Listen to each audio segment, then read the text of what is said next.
Late January 1945, Dwight Eisenhower faced the defining crisis of his command. His British field marshal had just claimed credit for saving American forces at a press conference. His American generals were threatening mass resignation. And now Bernard Montgomery was demanding to keep 2 American armies permanently under his control, over 400,000 American soldiers. Eisenhower wasn't just moving pins on a map. He was carrying the weight of an alliance fracturing at the seams. He sat between volcanic American fury and British political necessity. This wasn't just about command structure. This was a lonely battle to keep the Western world from tearing itself apart before Germany was defeated. Eisenhower couldn't fire Montgomery without shattering the Anglo-American alliance that Churchill had spent years building. He couldn't give Montgomery permanent control without losing every American general who mattered. He needed a decision that would satisfy no one completely, but might keep everyone in the war. The answer he found would test every skill he'd developed as a coalition commander. But first, he had to deal with the catastrophe Montgomery had just created. January 7th, 1945. Montgomery stood before reporters at his headquarters in Belgium. He'd been given temporary command of 2 American armies during the Battle of the Bulge, a sensible operational decision when German forces cut Bradley's communications with his northern armies. Now the battle was ending. Montgomery should have been gracious. Instead, he lectured for an hour without notes about how he'd organized the defense and stopped the Germans. He praised Eisenhower and American soldiers. But the subtext was unmistakable. Montgomery had found American forces in disarray. Montgomery had taken control. Montgomery had saved the day. The reaction in America was volcanic. American newspapers reported that Montgomery was stealing credit for victories won with American blood. Veterans organizations demanded explanations. Most dangerously, General Omar Bradley told Eisenhower he would resign rather than continue serving under a command structure that allowed such insults to American forces. When Montgomery claimed he'd handled the battle, it didn't just enrage generals. It cut deep for the GIs who had just survived the Ardennes meat grinder. To the soldiers of the 101st Airborne who'd held Bastogne, to the men of the 2nd Armored Division who'd stopped German panzers at the Meuse, Montgomery's words felt like a second attack, this time from their own side, dismissing the sacrifices of the 19,000 Americans who never left those woods. The irony was sharp. German propaganda had intercepted Montgomery's press conference and broadcast a distorted version designed to split the alliance. Hitler's last gamble in the Ardennes had failed militarily. But his strategic goal, dividing Britain and America, was now being accomplished by Montgomery himself. Montgomery's own chief of staff, Major General Freddy de Guingand, flew to Eisenhower's headquarters and learned the truth. Eisenhower had drafted relief orders. Montgomery was hours away from being fired. De Guingand returned to Montgomery and forced him to write an apology. Montgomery apologized on January 8th, not because he believed he was wrong, but because his own subordinate warned him his career was over. The apology prevented Montgomery from being fired immediately. It did nothing to restore trust with American commanders. Now, 2 days later, Montgomery was about to make things infinitely worse. During the Battle of the Bulge, Eisenhower had temporarily placed 2 American armies under Montgomery's command for purely operational reasons. The German offensive had split the American front. Montgomery's 21st Army Group headquarters was closer to the northern sector. He could coordinate the defense more effectively until the crisis passed. The arrangement was always meant to be temporary. Montgomery saw it differently. He had proven during the Bulge that when Americans got into trouble, they needed British command to rescue them. His press conference had been clumsy in execution, but the underlying message remained true in his mind. Now he wanted to make the temporary arrangement permanent. Within days of his disastrous press conference, Montgomery met with Eisenhower at Supreme Headquarters. He presented his case formally. Keep 1st Army under General Courtney Hodges and 9th Army under General William Simpson under his permanent command. Launch a concentrated offensive in the north. Drive to the Ruhr industrial region. End the war by May. Montgomery argued military logic. The broad front strategy was wasting resources. American armies in the South were making limited progress. Everything should be concentrated for one massive thrust under unified command. His command. He needed both armies for the plan to work. British forces were exhausted after 5 years of war. Canadian forces were under strength. American manpower was essential for breakthrough operations. The combined force, over 400,000 American soldiers plus British and Canadian troops, would be unstoppable. Taking these armies away now would doom his northern offensive. Eisenhower listened without interrupting. When Montgomery finished, Eisenhower's response was direct and final. The command arrangement had always been temporary. The armies would return to American command. Montgomery's face went cold. This would cripple his offensive. Eisenhower was making a military mistake for political reasons. He was partially right, but the politics were more explosive than Montgomery understood. General Omar Bradley had already made his position crystal clear to Eisenhower. If Montgomery kept those armies permanently, Bradley would not accept it. He would resign. He would not serve as an army group commander without armies to command. He would not watch Montgomery use American troops to pursue British strategic objectives while taking credit for American victories. He would not tolerate another press conference like January 7th. Bradley's position was firm. He had commanded these armies since Normandy. They were his forces. The 400,000 men in 1st and 9th Armies had fought under his direction from France through Belgium. Eisenhower's decision to place them temporarily under Montgomery during the Bulge had been operationally sensible. Making that arrangement permanent was politically impossible. Other American commanders supported Bradley with equal fury. George Patton heard about Montgomery's demand and told Bradley he would resign alongside him. Patton's 3rd Army had saved Bastogne during the Bulge. His forces had stopped the German offensive from the south, pivoting 90 degrees in a blizzard to strike the German flank. American soldiers had done the fighting and dying. For Patton, this was the final straw. He had saved Bastogne. His warrior instincts had achieved what Montgomery's methodical planning never could. And now he was watching an egomaniac try to steal American armies to compensate for British exhaustion. His threat to resign wasn't about rank or glory. It was about refusing to let American blood be spent building British prestige. The threat of losing both Bradley and Patton would collapse the American command structure. Other generals would follow. The army group commanders who had fought across France would refuse to serve under permanent British strategic direction. Eisenhower faced the nightmare Churchill had feared since 1942, a mass resignation of American generals. The alliance fracturing over command politics, the war in Europe jeopardized because Montgomery couldn't control his ego. Churchill understood the stakes immediately.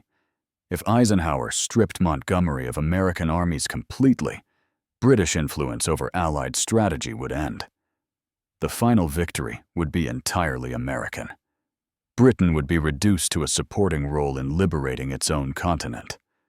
But if Montgomery kept the armies, the alliance would shatter. Churchill called Eisenhower shortly after learning of the crisis.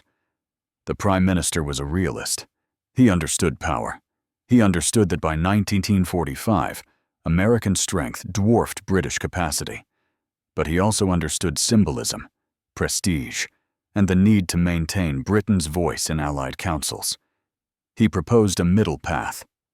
Let Montgomery keep 9th Army. Return 1st Army to Bradley immediately. This would give Montgomery enough American strength, roughly 300,000 soldiers, for the Rhine crossing while returning the larger 1st Army to American command. It was a compromise born of desperation. Churchill knew he was negotiating from weakness. American troops had done almost all the fighting in the Bulge. American casualties dwarfed British losses. American industrial might was fueling the Allied war machine. The Empire was becoming the junior partner, and everyone knew it. Eisenhower accepted Churchill's framework. It was the foundation of a solution he needed. Bradley would get First Army back, his largest and most experienced formation. Montgomery would keep just enough American strength to maintain British relevance in the final campaign. But Eisenhower added a critical restriction that Churchill hadn't specified, a restriction that would change everything. Eisenhower called Montgomery to his headquarters to explain the decision face to face. He couldn't just issue a memo about stripping away 400,000 American soldiers. This required a personal meeting where the terms were absolutely clear. Churchill's compromise had given the framework. One army for Montgomery, one army back to Bradley. But Eisenhower added the restriction that would define everything that followed. First Army would return to Bradley's command immediately. Montgomery could keep Ninth Army, but only temporarily for the Rhine crossing operation, Operation Plunder. After the Rhine was crossed, Ninth Army would also return to American command. This was not negotiable. Montgomery would command Ninth Army for Operation Plunder. That was all. No permanent command. No continued authority after the operation. No extended strategic direction. One army for one specific mission. Montgomery asked when the army would return after the Rhine crossing. Eisenhower said that would be determined by operational circumstances, but it would return. Period. Montgomery protested that planning long-term operations required knowing his force structure. How could he develop strategy for the final drive into Germany if he didn't know what forces he would command? Eisenhower repeated that the decision was final. The terms were not subject to negotiation or modification. Montgomery understood what was being offered. Accept this reduced compromise, or lose both armies immediately. Keep one army temporarily for one operation, or command only British and Canadian forces, increasingly exhausted and under strength, for the rest of the war. He accepted. On January 17, 1945, First Army officially returned to Bradley's 12th Army Group. General Courtney Hodges now reported to Bradley, not Montgomery. The command structure returned to what it had been before the Bulge. Over 200,000 American soldiers were removed from British direction in a single day. Bradley was satisfied with this part of the compromise. He got his largest and most battle-tested army back. Montgomery's authority over American forces was reduced from 2 armies to 1, from 400,000 men to roughly 300,000. The precedent that American armies would be commanded by Americans was re-established. But Bradley was not satisfied with Montgomery keeping Ninth Army, even temporarily. He believed Montgomery would use the Rhine crossing to argue for extended command. He believed Montgomery would find operational reasons to delay returning the army. He had watched Montgomery's political maneuvering for months. He knew how this would play out. He told Eisenhower to watch Montgomery carefully. Every decision the British Field Marshal made would be designed to extend his control. Eisenhower told Bradley the decision was made. Montgomery needed Ninth Army for Operation Plunder, the massive Rhine crossing operation that would break into the industrial heart of Germany. After that operation concluded, the army would return. Period. No extensions, no operational necessities, no strategic requirements that superseded the agreement. Bradley remained skeptical, but he had his First Army back, and Eisenhower had given his word. Montgomery spent February and March 1945 planning Operation Plunder with his characteristic thoroughness. The assault across the Rhine would be the largest river crossing operation of the war. Massive artillery bombardment. 2 airborne divisions dropped behind German lines. British, Canadian, and American forces attacking across a broad front. Ninth Army under General William Simpson would be the southern prong of the attack, crossing near Wesel. The planning was meticulous. Every detail anticipated. Every contingency prepared. Montgomery's strength had always been preparing set-piece operations where nothing was left to chance. Operation Plunder would be his masterpiece. But Ninth Army officers noticed something troubling as planning progressed. Montgomery's staff talked about operations beyond the Rhine, as if Ninth Army would remain under British command indefinitely. Plans for advancing into northern Germany included Ninth Army forces as permanent elements of 21st Army Group. No one mentioned the Army returning to American command after the crossing. The plans didn't just ignore Bradley. They treated Ninth Army as a permanent fixture of Montgomery's force structure. Simpson's staff reported this to Bradley. Bradley reported it to Eisenhower. Eisenhower said he would handle it after the Rhine was crossed. Montgomery had his operation. He would not get to extend it.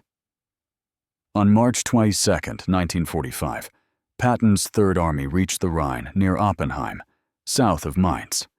Within hours, elements of Third Army were crossing the river in assault boats. Patton called Bradley immediately. His instructions were specific and deliberate. Tell the world we're across. I want everyone to know Third Army made it before Monty starts his engines. Patton's crossing was opportunistic rather than methodical. He saw a weakly defended section of river and attacked immediately. No massive preparation. No elaborate planning. No 1,000-gun artillery barrage. Just rapid exploitation of German weakness using assault boats and mobile forces. By the time Montgomery learned about it, American forces were already establishing a bridgehead on the eastern bank. Montgomery was furious. This was typical American recklessness. The Rhine required proper preparation. Patton had gotten lucky with a weak sector. The real crossing, the professional crossing, would be Operation Plunder, where careful planning ensured success. But Patton had proven something important. The Rhine could be crossed without Montgomery's elaborate preparations. American operational methods worked. Speed and aggression could achieve what Montgomery's methodical approach took weeks to organize. The warrior had beaten the politician by one day. It wasn't just about crossing first. It was about demonstrating that American mobile warfare doctrine, aggressive, opportunistic, faster than Montgomery's set-piece battles, was effective. Patton had crossed with fewer casualties and less preparation than Montgomery's massive operation would require. American newspapers noted this immediately. Operation Plunder was impressive, but it followed Patton's proof that the Rhine could be taken rapidly. Operation Plunder launched on March 23, 1945. Over 300,000 Allied troops participated. Ninth Army attacked from the southern sector near Wesel. British and Canadian forces attacked from the north near Rhine. 4,000 artillery pieces fired a massive bombardment. Airborne divisions seized key positions behind German lines in Operation Varsity. Engineers constructed bridges under fire. The operation succeeded brilliantly. Montgomery's forces crossed the Rhine and established substantial bridgeheads. German resistance was heavy initially, but crumbled under overwhelming Allied strength and firepower. By March 25th, forces were advancing beyond the river into Germany. Montgomery declared the operation a complete success. Perfect execution. The northern route into Germany was open. British and Commonwealth forces had demonstrated that careful planning could overcome any obstacle. Simpson's Ninth Army performed excellently during the operation. American troops did much of the fighting and took significant casualties, establishing the southern bridgehead. Montgomery praised their performance publicly. He told his staff privately the Army was essential for operations beyond the Rhine. But the operation had ended. The Rhine was crossed. The agreement was fulfilled.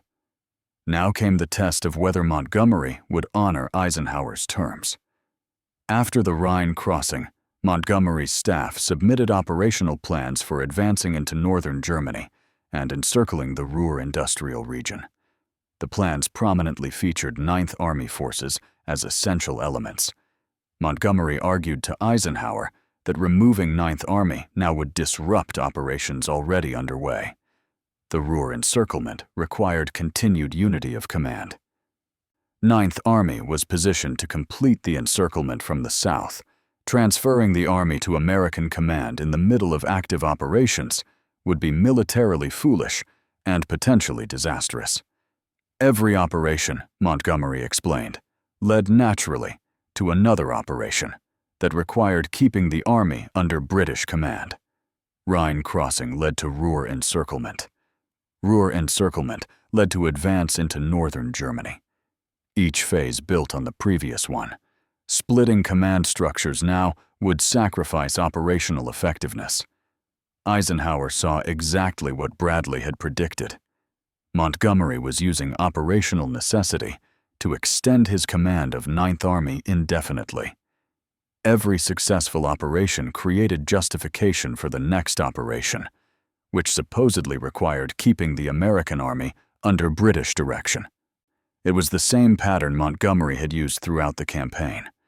Request resources for one operation, then find reasons why those resources couldn't be removed for the next operation. Bradley told Eisenhower the time had come.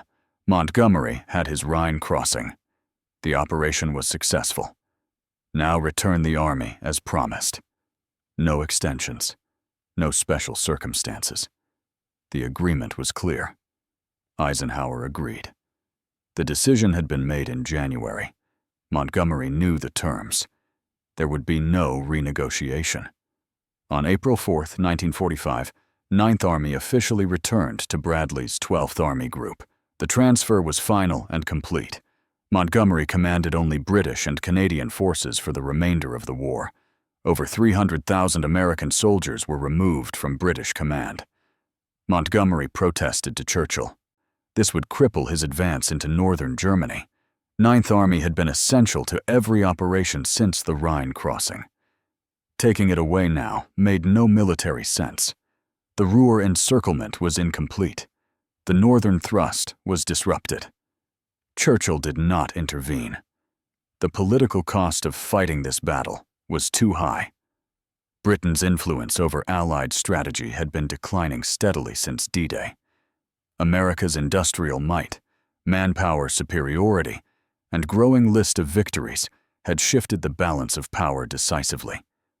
This was the final admission that American forces would be commanded by Americans. The Empire was now clearly the junior partner. Churchill had recognized this reality back in January when he addressed the House of Commons on January 18th. Speaking about the Battle of the Bulge, he'd been forced to swallow a bitter truth. American troops, he admitted publicly, had done almost all the fighting and suffered almost all the losses. It was undoubtedly the greatest American battle of the war. It was a humiliating moment of political submission that highlighted how completely the world had changed since 1939. Simpson's Ninth Army continued advancing into Germany under Bradley's direction. They participated in the encirclement and reduction of the Ruhr pocket, capturing over 300,000 German prisoners. They pushed east rapidly, eventually linking up with Soviet forces at the Elbe River in late April. The army that Montgomery had desperately wanted to keep played its crucial role in the final victory under American command. Montgomery's 21st Army Group advanced into northern Germany and the Netherlands with only British and Canadian forces. They liberated the Dutch population from starvation. They captured German ports. They accepted the surrender of German forces in their sector on May 4th, several days before the general German surrender. But Montgomery was commanding only Commonwealth forces. His vision of leading a massive Allied thrust with American armies under his direction had died in January, when Eisenhower took First Army away and made Ninth Army's assignment temporary. The Rhine crossing with Ninth Army had been his final operation commanding American troops. Eisenhower's decision wasn't just about command charts and organizational structures. It was about proving a fundamental principle of coalition warfare, that national armies fight under national command. By giving Montgomery one last chance with Ninth Army for a specific operation, Eisenhower demonstrated several crucial realities. First, even with American strength augmenting his forces, Montgomery's methodical approach was slower than American mobile warfare. Patton crossed the Rhine first. American armies under Bradley advanced faster into Germany after April.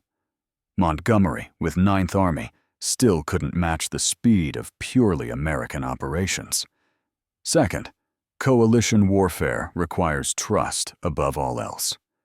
Montgomery destroyed that trust with his January 7th press conference. Everything that followed, losing First Army immediately, having Ninth Army only temporarily, losing Ninth Army in April, flowed from that fundamental breach of trust. When Montgomery tried to claim credit for American victories and then demanded permanent command of American forces, he revealed that he saw the alliance as a tool for British prestige rather than a partnership of equals. American generals would not accept permanent subordination to a commander who didn't respect their contributions. Third, operational necessity cannot override political reality. Montgomery was correct that taking Ninth Army away in April disrupted some operational plans. But keeping the army would have disrupted the alliance itself.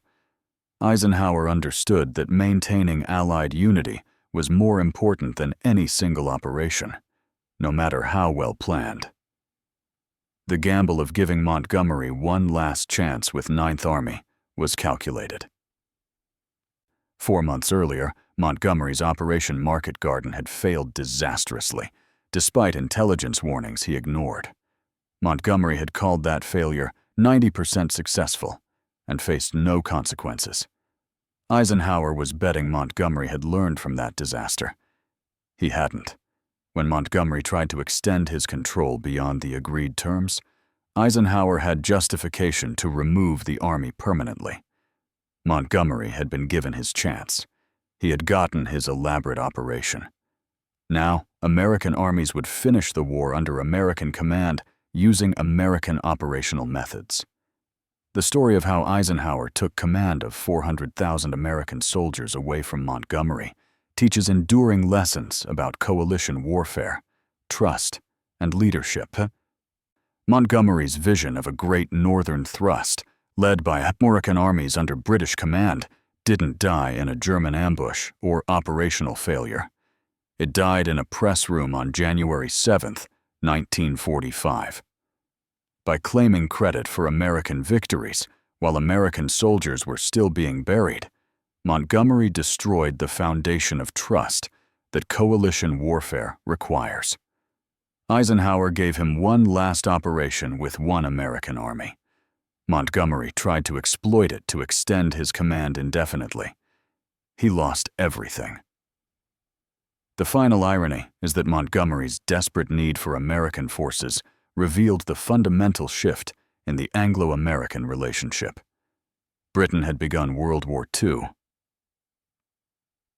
The senior partner with America as the uncertain ally. By 1945, America was providing the vast majority of combat power, industrial output, and casualties in the Western European campaign. Montgomery needed American armies because British forces were exhausted and Canadian forces were under strength. He couldn't achieve his strategic vision with Commonwealth forces alone. But American commanders would not allow their forces to be used indefinitely to pursue British strategic objectives under British command, while Britain took credit for American sacrifices.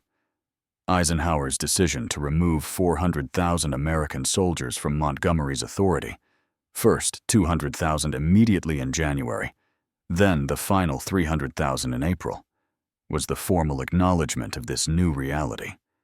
The alliance survived because Eisenhower navigated the crisis without destroying the relationships that victory required.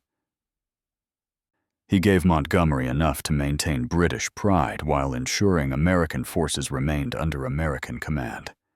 He satisfied no one completely, but kept everyone in the war. In the end, coalition warfare is not about finding perfect solutions. It's about finding workable compromises that preserve unity while respecting national interests and pride. Eisenhower understood this. Montgomery never did. That difference decided who would command American armies in the final drive to victory.